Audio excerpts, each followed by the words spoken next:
নিজের লাইফ নিজে গোছান।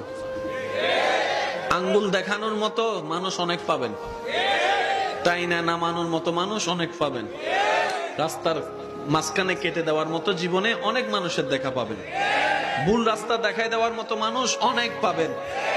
একটু ভালো করেন, বদনামকারীর আর অভাব নাই, সবাই হাত পা গোটাইয়ে নামে যাবে। ভালো রেজাল্ট করলে আত্মীয় স্বজনের তেমন ফোন আসে না, একটু খারাপ রেজাল্ট করলে খালা, চাচি, মামি, জেডি, যে আত্মীয়রে 2 বছরও দেখি না হেও ফোন করে কয় কিতা হইছে রেজাল্ট। আছে না নাই? এই দুনিয়াতে যতদিন বেঁচে থাকবেন, নিঃশ্বাস নিবেন, মনে রাখবেন বদনামকারী থাকবে, টেনে নামানোওয়ালা থাকবে, অশান্তি করনেওয়ালা থাকবে, বাহিরেও থাকবে, ভিতরেও থাকবে। বান্দা বলে শান্তি পাবো তো পাবো কোথায়? রব বলে যে তুই দিলটা দিয়ে আমার নবী মুস্তাফা। Likey